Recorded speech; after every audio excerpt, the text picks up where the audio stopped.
नमस्कार विद्यार्थी मित्रांनो, स्पर्धा परीक्षा डिजिटल लर्निंग या YouTube चॅनलवरती आपल्या सर्वांचं स्वागत आहे। विद्यार्थी मित्रांनो, आज आहे 10 फेब्रुवारी 2024। तर आपल्या डेली करंट अफेअर्सच्या सीरीज मधील काही महत्त्वाचे चालू घडामोडींचे घटक आज आपण अभ्यासूया। चला तर मग आजच्या व्हिडिओला सुरुवात करूया। फर्स्ट क्वेश्चन आहे, कोणत्या भारतीय तिरंदाजाला वर्ल्ड आर्चरद्वारे world archery breakthrough archer of 2023 पुरस्कार देण्यात आला आहे? तर याचे योग्य उत्तर आहे अदिती गोपीचंद। अदिती गोपीचंद हिला जागतिक तिरंदाजीचा breakthrough archer of the year 2023 पुरस्कार देण्यात आला आहे। अदिती गोपीचंद ही 2023 मध्ये झालेल्या जागतिक तिरंदाजी स्पर्धेत सर्वात तरुण सुवर्ण पदक विजेती ठरली होती। तिला 2023 मध्ये अर्जुन पुरस्कार देण्यात आला आहे। 2023 मध्ये जर्मनीमध्ये झालेल्या जागतिक तिरंदाजी स्पर्धेत सुवर्ण पदक जिंकणारी ती सर्वात तरुण खेळाडू ठरली। 2023 मध्ये आयर्लंडमध्ये झालेल्या जागतिक तिरंदाजी युवा चॅम्पियनशिपमध्ये सुवर्ण पदक जिंकणारी ती पहिली भारतीय ठरली होती। तर अदिती गोपीचंद ही महाराष्ट्राची खेळाडू आहे आणि वर्ल्ड आर्चरद्वारे world archery breakthrough archer of 2023 पुरस्काराने तिला सन्मानित करण्यात आले आहे। नेक्स्ट क्वेश्चन आहे, नुकताच भारत सरकारने कोणत्या देशाच्या सीमेवर कुंपण घालण्याचा निर्णय घेतला आहे? तर याचे योग्य उत्तर आहे म्यानमार। घुसखोर आणि बंडखोरांचा भारतात प्रवेश रोखण्यासाठी केंद्र सरकार 1643 किलोमीटर लांबीच्या भारत म्यानमार सीमेवर कुंपण घालणार आहे। तर कोणत्या देशाच्या सीमेवर घालण्यात येणार आहे? तर म्यानमार या देशाच्या, आणि त्याचे अंतर किती असणार आहे? तर 1643 किलोमीटर। तर उद्देश काय आहे? तर घुसखोर आणि बंडखोरांचा भारतात प्रवेश रोखणे।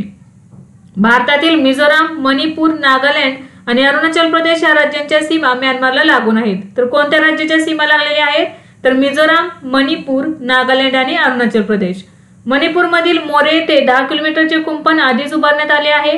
अरुणाचलमध्ये प्रत्येकी 1 किलोमीटर अंतरावर कुंपण घालण्यात येईल। सीमेवरती कुंपण घातल्यामुळे घुसखोरीला आळा बसणार आहे।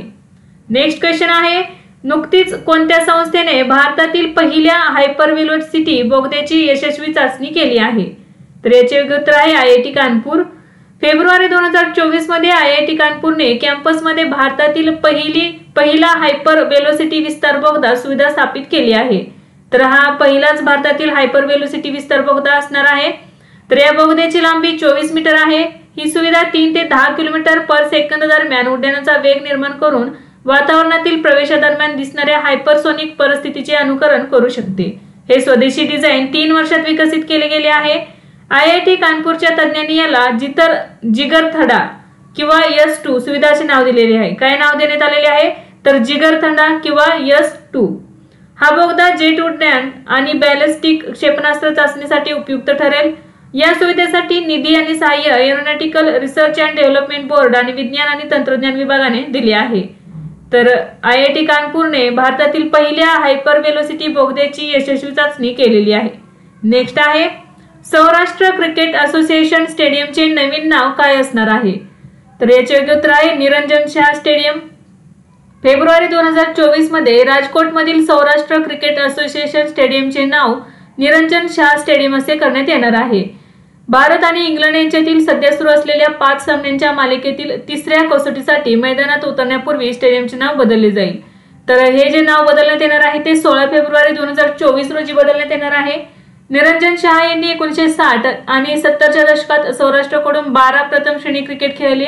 शाह हे जवळपास 4 दशके SCA सचिव म्हणून काम करण्यासाठी प्रसिद्ध आहेत। तर त्यांनी भारतीय क्रिकेट नियामक मंडळ म्हणजे BCCI मध्ये पदही भूषवलेले आहे। नेक्स्ट क्वेश्चन आहे, भारत आणि कुवेत यांच्यातील फिफा विश्वचषक 2026 चा क्वालिफायर सामना कोठे होणार आहे? तर याचे योग्य उत्तर आहे हैदराबाद। फिफा विश्वचषक 2026 क्वालिफायर सामना भारत आणि कुवेत यांच्यात 6 जून 2024 रोजी तेलंगणातील हैदराबाद येथे होणार आहे। फिफा विश्वचषक 2026 कॅनडा, मेक्सिको आणि अमेरिका येथे होणार आहे। कोणत्या देशामध्ये आयोजित करण्यात येणार आहे? तर कॅनडा, मेक्सिको आणि अमेरिका। अंतिम सामना 19 जुलै 2026 रोजी न्यूयॉर्क मधील न्यू जर्सी स्टेडियमवर होणार आहे। तर भारतामध्ये कधी होणार आहे क्वालिफायर सामना भारत आणि कुवेत या देशांमध्ये? तर 6 जून 2024 रोजी तेलंगणातील हैदराबाद या ठिकाणी। नेक्स्ट आहे, फिट इंडिया मुवमेंटचा ब्रँड अँबॅसेडर म्हणून पहिल्यांदाच कोणाची नियुक्ती करण्यात आली आहे? तर नरेंद्र कुमार यादव। भारतीय महसूल सेवा अधिकारी नरेंद्र कुमार यादव हे फिट इंडिया मुवमेंटचे ब्रँड अँबॅसेडर बनलेले आहेत। तर त्यांची नुकतीच नियुक्ती करण्यात आलेली आहे ब्रँड अँबॅसेडर म्हणून. कशाची? तर फिट इंडिया मुवमेंटची. यादव 2009 मध्ये भारतीय महसूल सेवा अधिकारी बनले. फिट इंडिया चळवळ ही 29 ऑगस्ट 2019 रोजी सुरू करण्यात आली आहे. याचा उद्देश दैनंदिन जीवनात शारीरिक क्रियाकल्प आणि खेळ यांचा समावेश करण्यात प्रोत्साहन देणे हा आहे. तर फिट इंडिया मुवमेंटचा ब्रँड अँबॅसेडर बनलेला आहे नरेंद्र कुमार यादव. नेक्स्ट आहे, नुकतेच जागतिक शाश्वत विकास शिखर परिषदेचे आयोजन कोठे करण्यात आले? तर याचे आयोजन नवी दिल्ली येथे करण्यात आले. तर 7 फेब्रुवारी 2024 रोजी नवी दिल्ली येथे जागतिक शाश्वत विकास शिखर परिषदेचे उद्घाटन उपराष्ट्रपती जगदीप धनखर यांच्या हस्ते करण्यात आले. यावेळी गयानाचे पंतप्रधान मार्क फिलिप्स आणि केंद्रीय पर्यावरण, वने आणि हवामान बदल मंत्री भूपेंद्र यादव हे उपस्थित होते. 7 ते 9 फेब्रुवारी 2024 दरम्यान शिखर परिषद आयोजित करण्यात आली आहे. 13च्या वार्षिक शिखर परिषदेची ही 23वी आवृत्ती आहे. थीम काय असणार आहे? तर शाश्वत विकास आणि हवामान न्यायासाठी नेतृत्व. The energy and resources institute म्हणजेच टेरीद्वारे या समिटचे आयोजन करण्यात आले आहे. नेक्स्ट आहे, अलीकडेच आपत्ती चेतावणी देणारे उपकरण नितीश कोणत्या राज्याने लॉन्च केले आहे? तर बिहार या राज्याने हे ॲप लॉन्च केलेले आहे. फेब्रुवारी 2024 मध्ये बिहार राज्य आपत्ती व्यवस्थापन प्राधिकरणाने नितीश हे उपकरण सुरू केले आहे. नितीशचा लॉंग फॉर्म काय आहे? तर novel initiative technological intervention for safety of human lives. हे तंत्रज्ञान विशेषतः वीज, पूर, उष्णतेच्या लाटा आणि शीतलहरींना लक्ष्य करते. नितीश डिव्हाइस आपल्या वापरकर्त्यांना वीज पडण्याच्या किंवा पुराच्या अर्धा तास आधी अलर्ट करेल. नितीश हे उपकरण भारतीय तंत्रज्ञान संस्था म्हणजेच IIT पटना यांच्या सहकार्याने तयार करण्यात आले आहे. शेतकऱ्यांसमोरील आव्हाने लक्षात घेऊन हे उपकरण जलरोधक बनवण्यात आलेले आहे, जेणेकरून ते वेगवेगळ्या हवामानात सुरळीतपणे काम करू शकेल. नेक्स्ट क्वेश्चन आहे, कोणत्या केंद्रशासित प्रदेशात ट्रान्सजेंडर समुदायासाठी मोफत बस प्रवास सुरू करण्यात येणार आहे? तर याचे योग्य उत्तर आहे दिल्ली. फेब्रुवारी 2024 मध्ये दिल्लीचे मुख्यमंत्री अरविंद केजरीवाल यांनी ट्रान्सजेंडर समुदायासाठी मोफत बस प्रवास उपक्रमाची घोषणा केली आहे.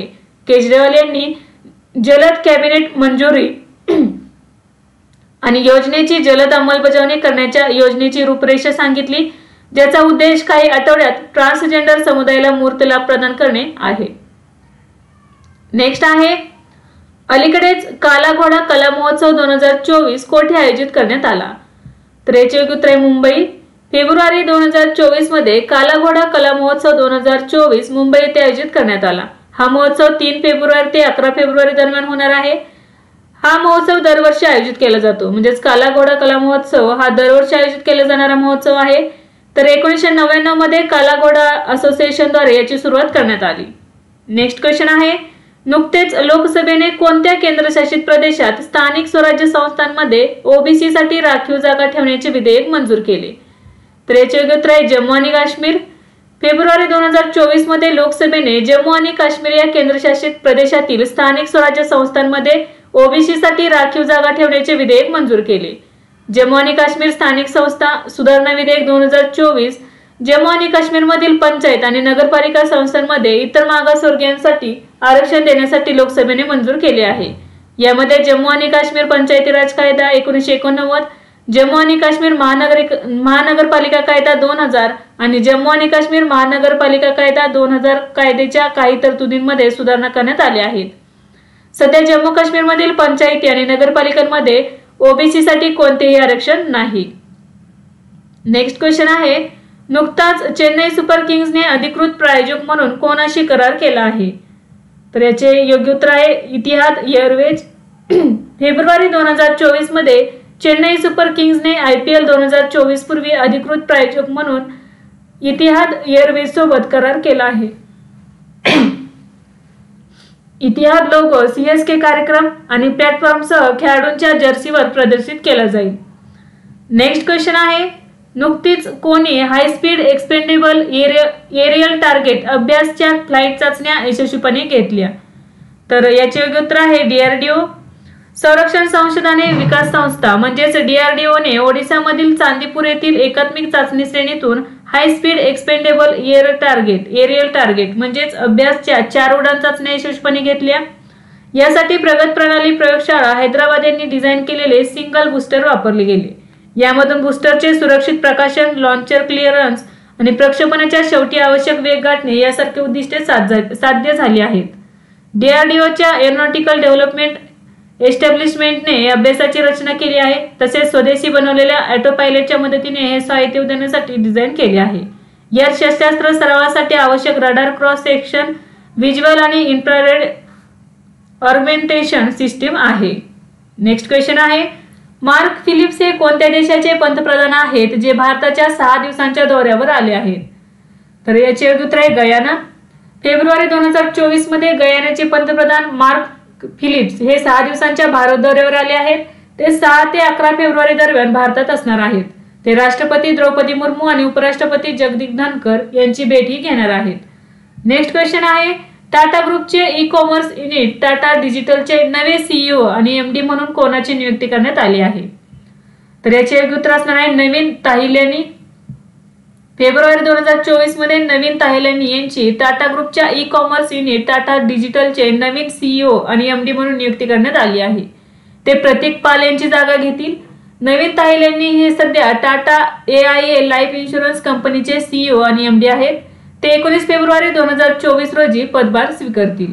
तर विद्यार्थी मित्रांनो, आजच्या व्हिडिओमध्ये आपण काही महत्त्वाचे चालू घडामोडीचे घटक पाहिले। यासारखेच नवनवीन व्हिडिओ पाहण्यासाठी चॅनलला लाईक करा आणि सबस्क्राइब करायला विसरू नका। धन्यवाद।